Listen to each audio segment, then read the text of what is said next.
verdadeiramente, Gideão, ele era humano como nós somos humanos. E que nós sejamos pessoas ensináveis.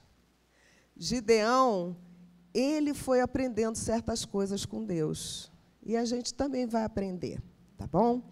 Então, vamos pensar assim, que depois da morte de Josué, até o primeiro rei, foram mais ou menos 300 anos. E durante aquele período, nós tivemos juízes, né, que ficaram ali sendo usados por Deus para governar.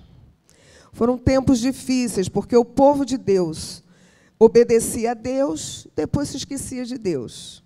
Aí, quando ele estava rebelde, Deus repreendia. Depois, ele se arrependia e pedia perdão ao Senhor, pedia livramento, Deus mandava livramento. Então, esse é o Deus da graça, esse é o Deus a quem nós servimos, um Deus de misericórdia, porque nós, se fôssemos olhar o povo, quando pecava, se arrependia, a gente dizia, meu Deus do céu, vou tacar um pau na cabeça desse povo, né? Porque nós não temos a misericórdia que Deus tem, mas Deus é um Deus de misericórdia.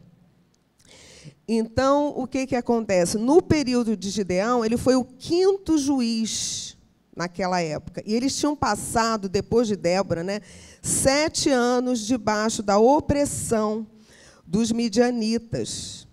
E é sobre isso, então, que nós vamos conversar, mas vamos orar aqui, vamos pedir ao Senhor, para o Senhor nos abençoar, falar conosco, que você possa dizer no seu coração, fala comigo, Senhor. Ó Deus, em teu nome, Pai.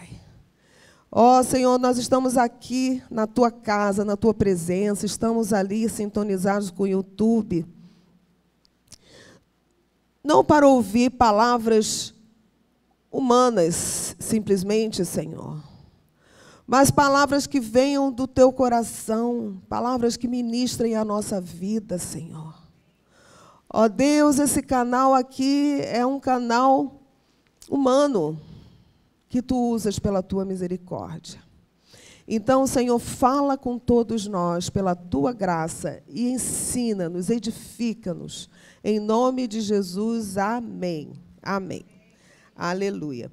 Então, os midianitas, eles oprimiam o povo de Israel e eles tomavam os produtos alimentícios, eles roubavam os animais. Quer dizer, você imagina um povo desesperado, sem comida. Eles produziam, trabalhavam, e eles iam e roubavam a comida deles, né? Que desastre, que terror. E o que acontece? Todo mundo lembra da história que Gideão, ele estava no lagar malhando trigo, não é verdade? Ele estava escondido. Por quê? Porque ele não queria que aquele trigo fosse roubado. Então, vocês vejam bem, o temor, o terror dominava sobre aquele povo. Era uma coisa assim terrível, terrível, terrível. Mas acontece que, vamos abrir lá em Juízes, capítulo 6, capítulo 7, é 6. Certo? Então, vamos ver o chamamento de Gideão. Versículo 12. Né? Ele diz ali que ele estava malhando o trigo no lagar. No versículo 12 diz assim, o anjo do Senhor lhe apareceu e lhe disse, o Senhor é contigo, homem valente. Que o próprio Senhor apareceu para ele e disse, o Senhor é contigo, o anjo do Senhor. E Gideão disse, ai, Senhor meu, se o Senhor é conosco, por que está acontecendo tudo isso conosco? Gente, olha bem a humanidade dele. Não é? Quantas vezes você se apresenta diante de Deus dizendo, meu Deus, se tu és comigo, por que eu estou passando esse desespero? Né? Quer dizer, gente, como Gideão é de carne e osso, como nós. E Deus tem misericórdia, né? Deus é bom, porque aí o Senhor continua falando com ele, né? O Senhor diz ali, olha bem, ele fala das maravilhas que o Senhor fez para os pais, né? Não nos fez o Senhor subir do Egito, porém agora o Senhor nos desamparou, nos entregou nas mãos dos midianitas. Então o Senhor virou para ele e disse, vai nessa tua força e livre Israel da mão dos midianitas. Porventura não te enviei eu? E aí Gideão fala de novo: eu sou o menor da minha casa. Então, nós temos todas as desculpas, né? Quando nós passamos por dificuldade, a gente reclama com Deus. Quando Deus vem falar para nós: espera aí, eu estou te capacitando para resolver a situação. Aí a gente diz para ele: não, porque eu não sei, porque eu não posso, porque eu não consigo. E esse discurso fica nos nossos lábios. Eu tenho lutado na minha vida contra esse tipo de discurso, gente. Sabe? Sabe aquela pessoa que a gente procura? Gente, às vezes ela está vivendo um momento maravilhoso de alguma coisa que está acontecendo, mas a pessoa não reconhece, ela só lembra da dificuldade. Ela só lembra da desgraça, entendeu? E não é assim. A gente precisa estar nas mãos de Deus e precisamos viver uma vida cristã verdadeira, sabe? Quando a gente diz assim, que a gente conhece o Senhor, que a paz do Senhor é conosco, que essa paz é incondicional, parece que na hora que a gente passa pelo apuro, isso vira teoria. Mas a gente tem que viver isso na prática. A gente tem que verdadeiramente permitir que Deus esteja tão presente na nossa vida, que essa paz venha de forma natural.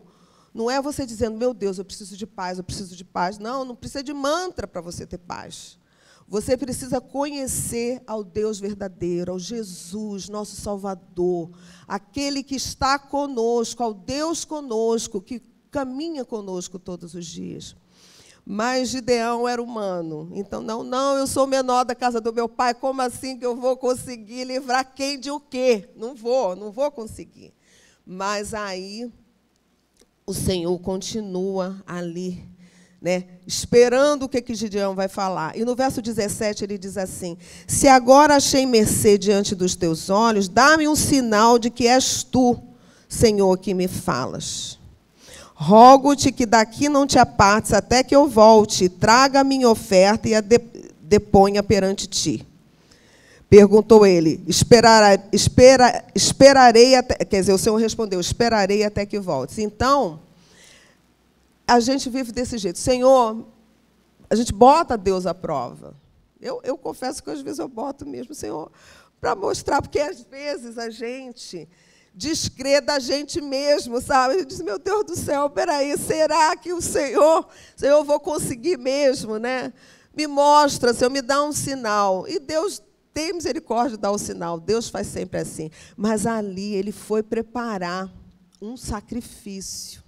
Ele preparou o cabrito, né? Ele preparou ali, ele trouxe, botou na pedra.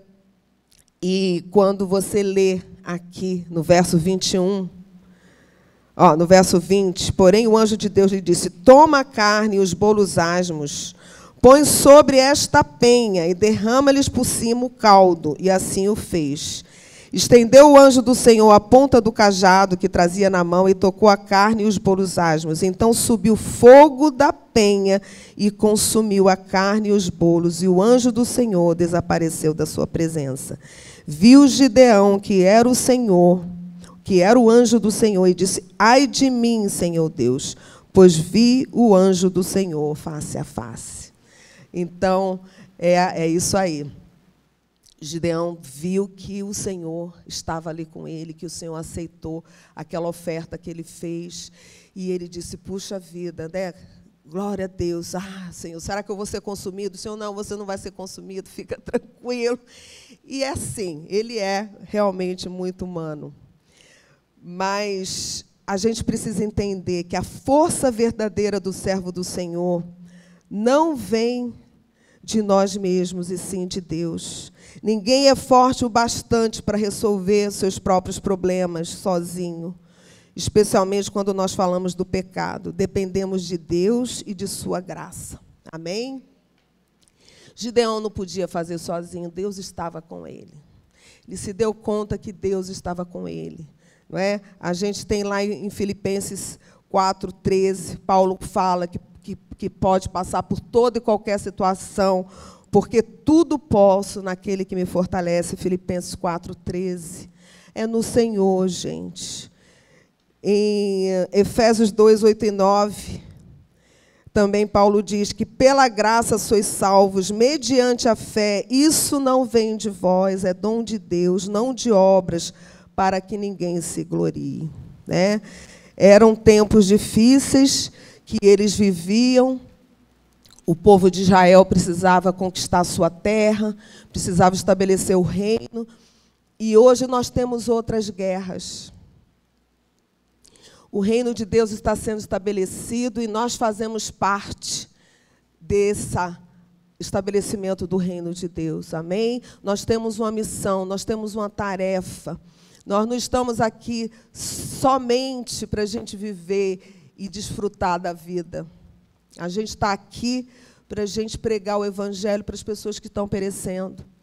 Quer dizer, por que mandar enviar 2 mulheres lá para a Ásia? Que loucura! Deve ter gente que deve achar uma loucura. Por que nós vamos enviar 2 mulheres? Por quê? Porque elas vão lá no nome de Jesus, para levar amor, como a Sandra disse, para atender vidas. Ali, Sandra, como psicóloga, vai atender meninas que estão feridas, meninas que precisam de atendimento. Elas 2 vão acolher os missionários que estão ali, morrendo de saudade dessa terra, precisando de apoio, precisando de força, enfrentando lutas. E quando eles disseram, meu Deus do céu, elas vieram lá do Brasil, Senhor, Tu estás conosco. Quer dizer, eles vão ser fortalecidos, as crianças vão ser abençoadas. Eu não posso imaginar o tanto de coisas que Deus vai fazer ali. Então, isso é o reino de Deus, são coisas assim, são coisas que a gente não entende. A obra de Deus, ela é diferente. E eu quero dizer para vocês o seguinte, gente, que nós estamos caminhando para a nossa terra prometida lá no céu. Mas nós já estamos vivendo o reino de Deus aqui. E nós temos lutas, mas a nossa luta não é como a de Gideão, não é? Não, lutar contra um povo que está oprimindo, que está roubando a comida. A nossa luta é diferente, a nossa luta é contra os principados e potestades. É uma luta que o diabo não quer que o reino de Deus se estabeleça, o diabo não quer que as pessoas sejam salvas. Então, a gente precisa ficar atento de qual é a luta que a gente está enfrentando. Agora, no meio disso, a gente está vivendo a nossa vida.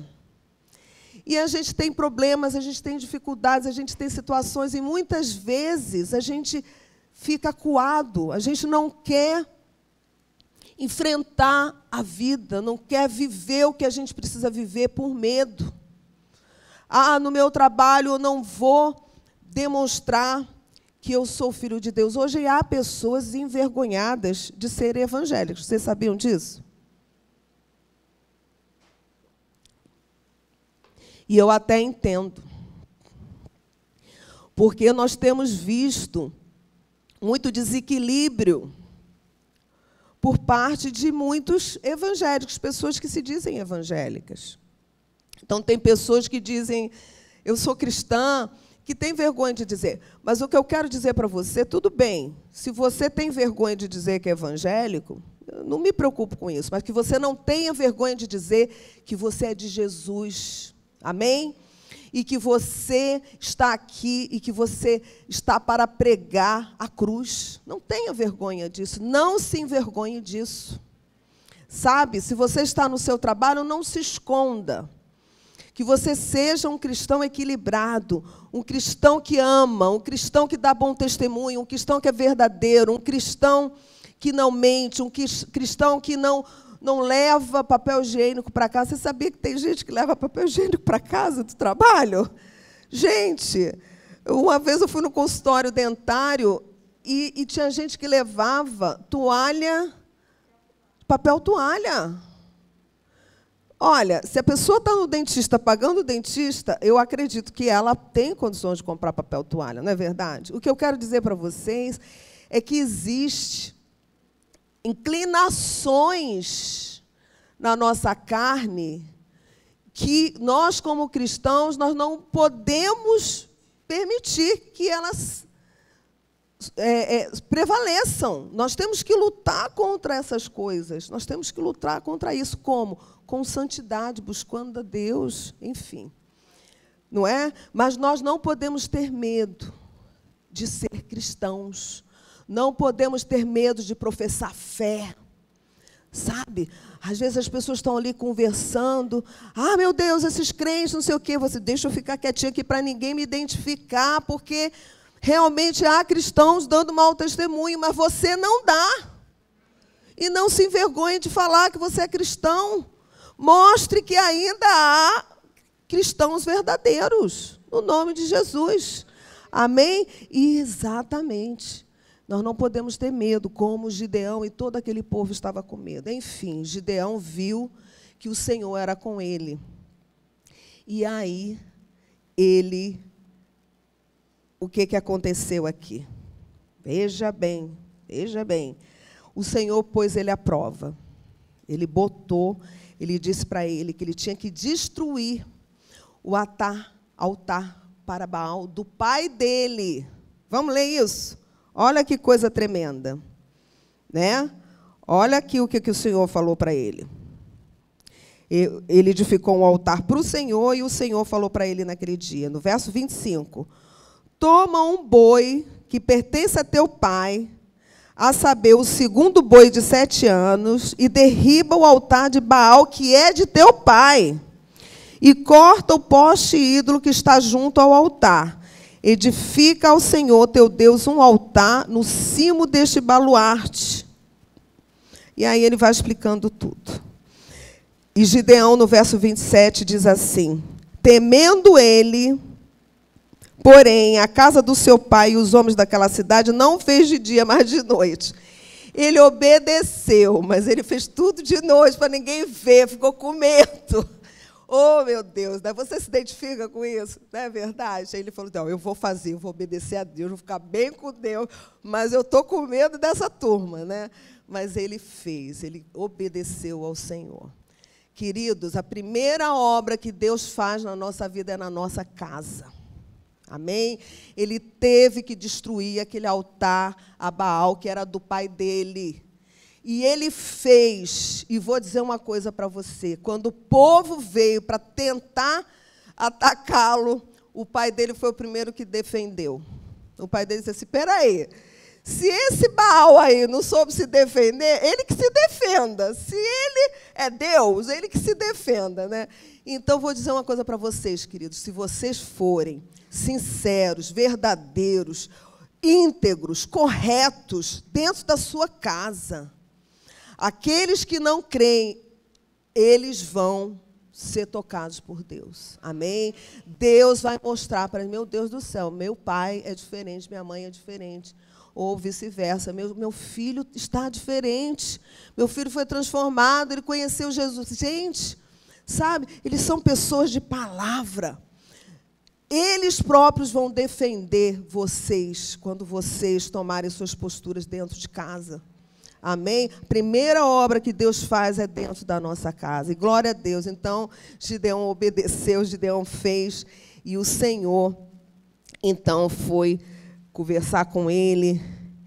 E vou dizer uma coisa para vocês, gente. No verso 33 diz assim, todos os midianitas, os amalequitas, os povos do Oriente se juntaram e passaram e se acamparam no vale de Jezreel.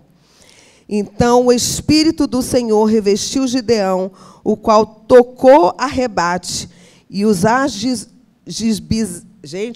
abiezritas se juntaram após dele. Amém? Que era o povo ali da tribo de Manassés. O povo se reuniu, ele convocou. Gente, vamos lutar. Ele convocou. Ele tocou o rebate. O rebate deve ser tipo um... Cadê o Murilo, né?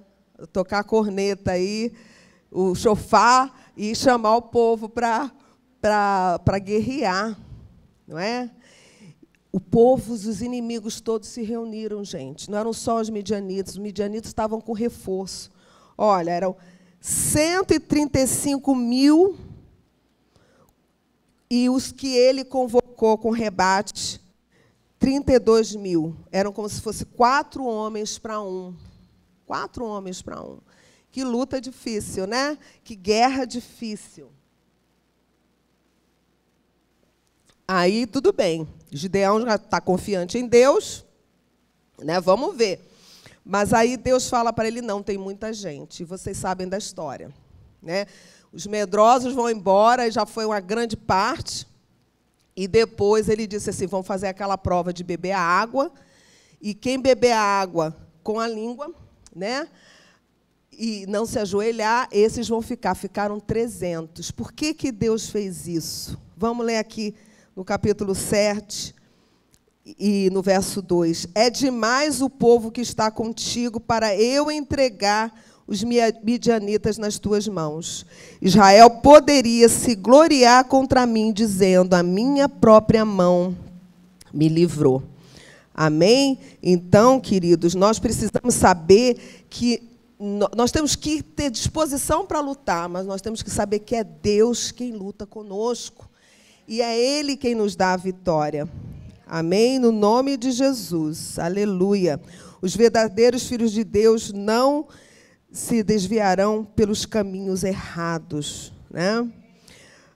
Jeremias 17 diz, maldito o homem que confia no homem e faz da carne mortal o seu braço. Né? Nós lemos isso essa semana na nossa leitura.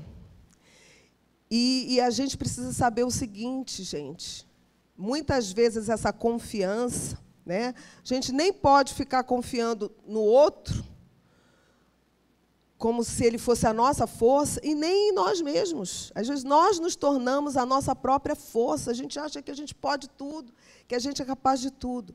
E não pode ser dessa maneira. Então, Deus quis ensinar para Gideão que ele ganharia dos 135 mil com 300 homens.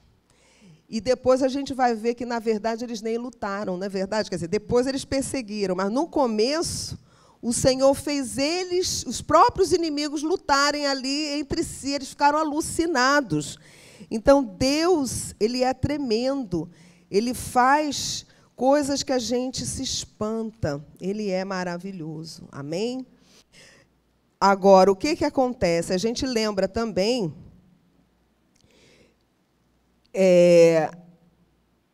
que Gideão ainda pôs... Deus aprova ainda mais 2 vezes. Vocês lembram disso, né? Que ele colocou aquela lãzinha ali no chão para ficar molhada, e depois da outra vez diz, Senhor, o orvalho, né? Senhor, mais uma vez eu vou colocar aquele pedacinho de lã, e o Senhor tem que deixar molhado só em volta e a lãzinha não. Entendeu? Então, o Senhor é assim. Ele tem misericórdia. A gente duvida, a gente, Senhor, ai de mim, a gente ora, glória a Deus, que nós temos um Deus de misericórdia, um Deus bom. Amém? Se nós estamos de pé, é o Senhor quem nos sustenta. E se o Senhor faz alguma coisa através de nós, é porque Ele faz. E a gente não pode se vangloriar.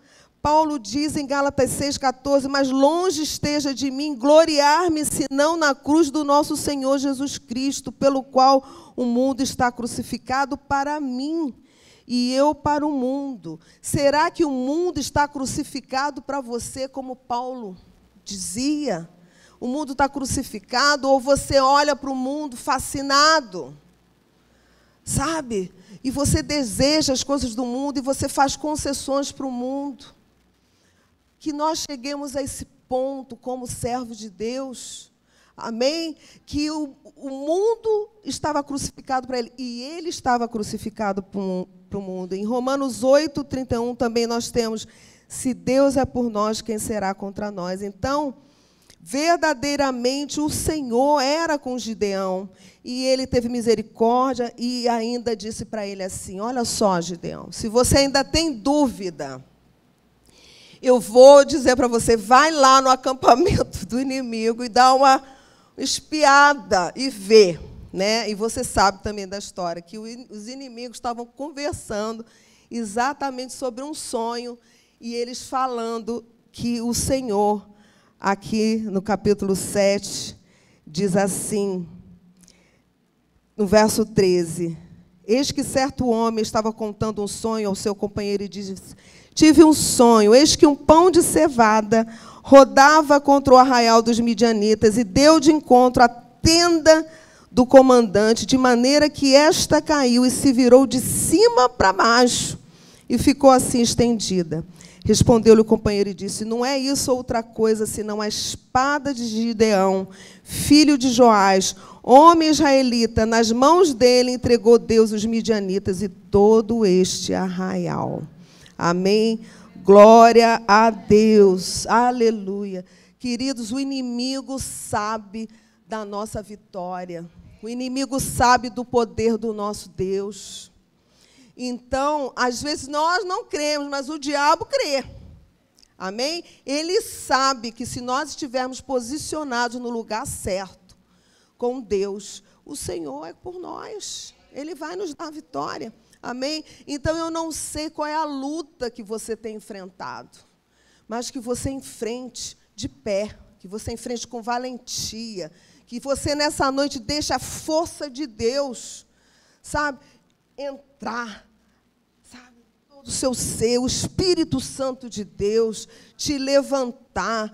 O pastor Aloysio hoje falou sobre situações adversas, falou de manhã, falou da gente vencer todas essas lutas, falou dos seguidores de Davi, que eram todos perdedores e que Deus fez mais que vencedores.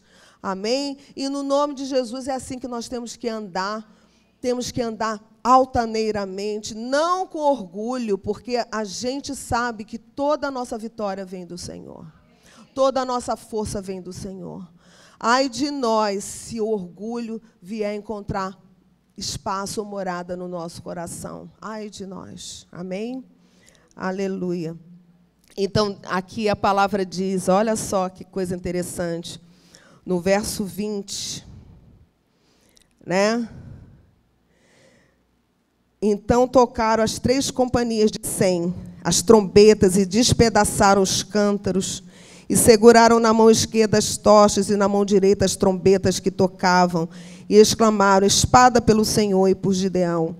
E permaneceu cada um no seu lugar ao redor do arraial, que todo deitou a correr, e a gritar e a fugir. Ao soar das 300 trombetas, o Senhor tornou a espada de um contra o outro, e isso em todo arraial, que fugiu rumo a Zererá e até Bet-sita, até o limite de Abel-meolá, acima de Tabate. Gente, olha que coisa tremenda. Foi assim a vitória. Não é? Eles não podiam nem dizer nada, 300, somos só 300, e ficamos aqui perplexos. Acho que eles ficaram pasmos também, né? Eles devem ter, meu Deus do céu, era fácil desse jeito, né? Mas aí Deus é misericordioso, deixou eles, então, os que fugiram, eles perseguiram, os reis foram mortos. E aí tem um outro episódio, deixa eu ver aqui o tempo, gente, me controla aí. Eita! Que eles foram pedir ajuda, né? Lá em Sucote e Penuel, pediram pão para os soldados, para os guerreiros. E tanto as pessoas de Sucote como de Penuel não aceitaram, disseram não, porque eles queriam ficar bem com os midianitas. Eles ficaram assim meio temerosos, eles não acreditaram muito naquela vitória. Eles ficaram, a Bíblia diz que eles não acreditaram naquela vitória, então eles ficaram em cima do muro assim. Como é que é? Você vai trazer os 2 reis aqui pela mão, né? Não sei o quê. E, na verdade, gente, eles não se posicionaram a favor deles, né? Depois a gente lê ali que Gideão voltou e houve aquela punição para aquele pessoal. Mas a gente precisa entender. Esses homens, eles mostraram preocupação de interesses e não de convicção espiritual. Pensavam mais na influência de homens importantes do que na palavra do Senhor. Muitos religiosos alegam ser discípulos de Cristo, mas são covardes.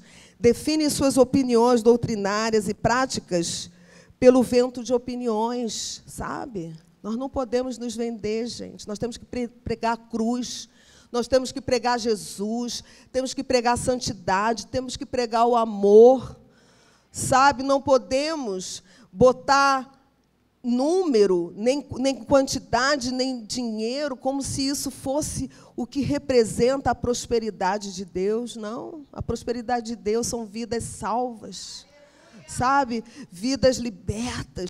E nós precisamos chorar, precisamos clamar para Deus nos dar esse poder, sabe? De poder ajudar, sabe? Até quando chega aquela pessoa que diz assim, eu não posso. Eu estou presa nesse vício, eu não consigo. Que o Senhor nos dê a graça, sabe? Da gente poder dar uma palavra. Em nome de Jesus, seja liberto agora. Senhor Jesus, como Tu fazias, Senhor. Nós queremos ter essa autoridade, sabe? Nós queremos libertar as vidas, curar as vidas. Você sente esse desejo? Eu sinto. Vamos nos consagrar, vamos buscar o Senhor e vamos avante. Sabe, o Senhor vai fazer, o Senhor vai nos atender, o Senhor vai fazer uma obra maravilhosa com essas vidas, mas nós não podemos ceder, nós não podemos começar a pregar um evangelho para encher essas cadeiras, pregar só o que é favorável. Nós temos que pregar a verdade. Amém? Em Gálatas 1:10 diz assim, porventura procuro eu agora o favor dos homens ou o de Deus? Ou procuro agradar a homens? Se agradasse ainda a homens, não seria servo de Cristo. Sabe? A gente serve aos homens por amor, mas a gente não é para agradar. Vocês estão entendendo o que eu quero dizer? A gente não tem que agradar ninguém para ter nada, gente. A gente agrada por amor, no sentido de servir, no sentido de atender, no sentido de acolher, no nome de Jesus. Amém? Aqueles homens não entenderam que Deus era com Gideão, que Deus era com o povo de Israel. E eles não se posicionaram, mas nós nos posicionamos. Amém? E nós não vamos nos vender. Nós vamos pregar o evangelho puro e verdadeiro e vamos viver esse evangelho em nome de Jesus. Amém? Deus é capaz de transformar os fracos e os tímidos e os abatidos para dar grandes vitórias ao seu povo. Amém? A vitória que a gente pode dar ao povo, né, ao nosso povo, é apresentar Jesus, é eles conhecerem Jesus. Essa é a grande vitória, no nome de Jesus. Mas eu ainda quero acrescentar, sabe? Que, infelizmente, todo mundo sabe que depois da grande vitória que Gideão teve, o povo disse para ele assim, domina sobre nós, né? Se torna um rei, né? E olha como ele foi um homem maravilhoso, né? Que ele disse assim, não dominarei sobre vós, no verso 23, capítulo 8. Não dominarei sobre vós, nem tampouco meu filho dominará sobre vós. Não dominarei. Mas aí, logo depois, ele disse assim, um pedido eu farei, dai-me vós cada um umas argolas do seu despojo. Tinham muitas argolas de ouro.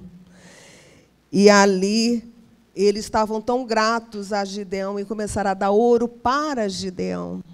Deram ouro para Gideão. E no verso 27, olha aqui o que aconteceu. Desse peso, Gideão fez uma estola sacerdotal e pôs na sua cidade, em Ofra.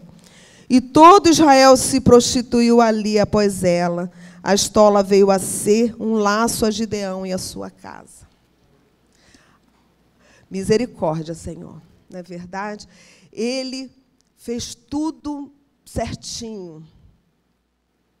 E ele não aceitou ser colocado ali como Senhor. Mas ele viu que ele podia pedir aquele ouro. E aquilo ali, ele pode ter tido até boa intenção, mas aquilo não foi bom. Porque o povo se corrompeu com aquela estola, ficou adorando aquela estola, caíram de novo, né, na idolatria. Então, queridos, ou seja, nós somos humanos, nós somos de carne e osso. Né? Pedro disse, Jesus, eu não vou te deixar nunca.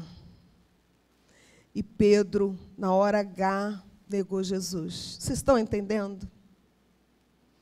Nós somos de carne e osso, queridos. E nós servimos a um Deus maravilhoso, um Deus de misericórdia, um Deus da graça, um Deus do amor. E nós precisamos valorizar isso. E precisamos nos consagrar ao Senhor, e precisamos vigiar. Sabe? Precisamos vigiar.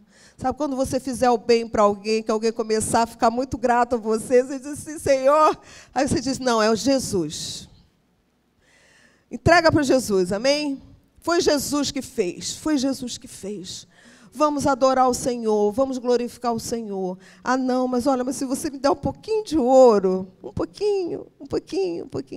Não, misericórdia, Jesus, misericórdia. Sabe, que nós andemos no caminho reto sempre, no caminho que o Senhor quer, atendendo ao seu chamado. Amém? Vamos orar? Vamos pedir a Deus que nós possamos pensar em Gideão como um exemplo para nós.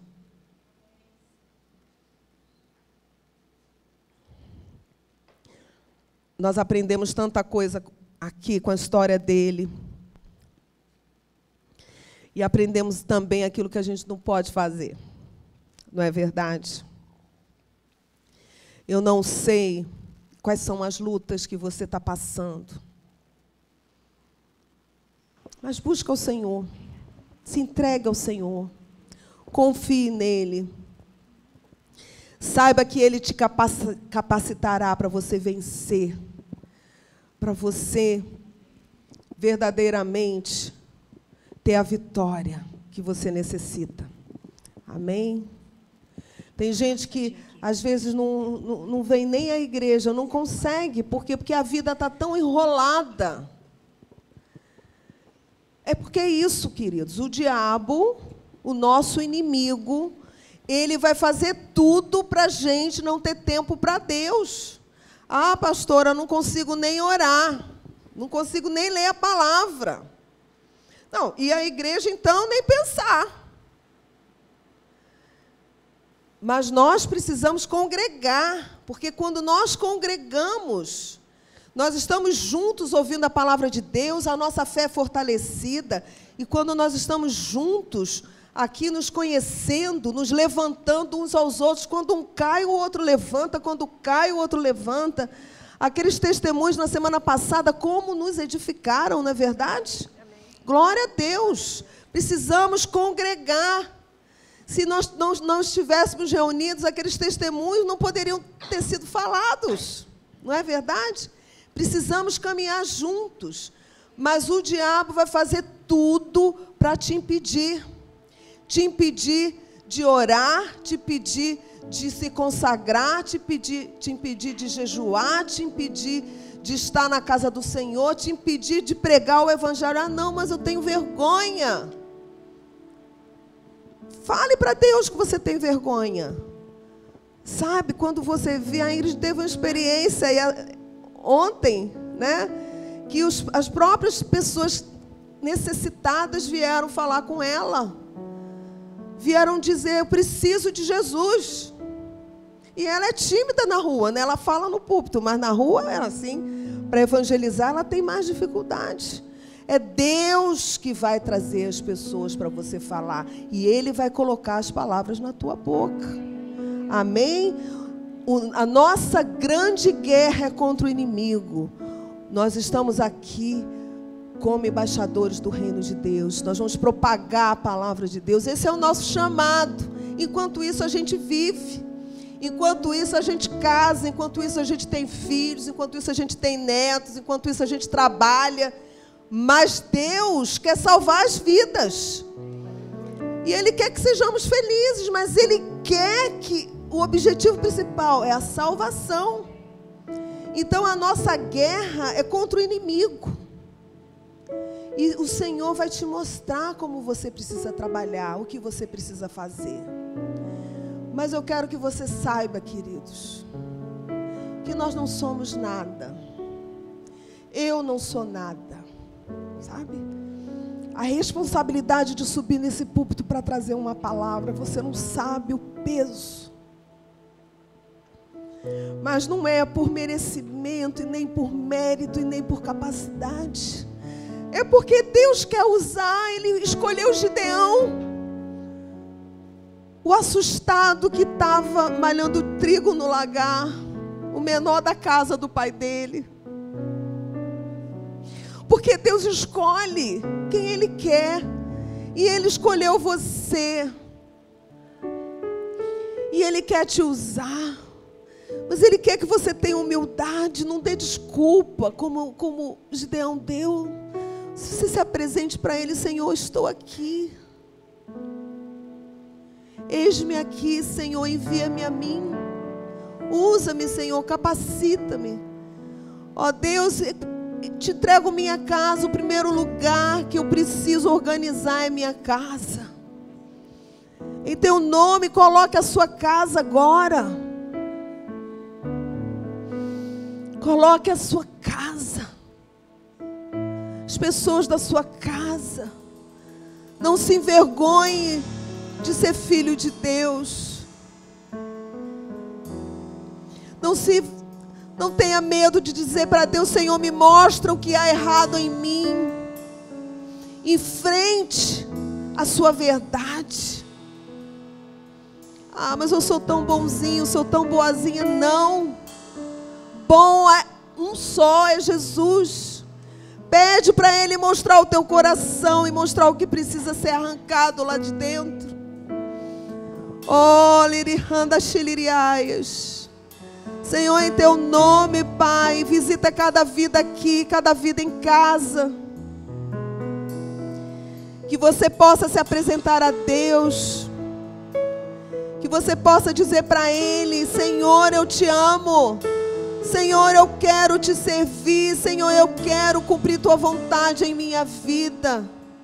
Quero caminhar, Jesus, no teu caminho. Em nome de Jesus, coloca a tua mão no coração e fala com Ele. Fala para Ele. É você e Ele e você. Eu sei que você é dele, que você o ama, que você já se entregou. Faça uma oração nesta noite. E peça para Ele te abençoar. Para Ele te visitar. Em nome de Jesus, tira todo medo do meu coração, medo desses tempos. Medo, Senhor, dos acontecimentos novos, ó Pai. Em teu nome, Senhor, me consagro a Ti. Consagre-se a Ele, fale com Ele. Me consagro a Ti, Senhor. Aleluia, aleluia. Em nome de Jesus, amém, amém.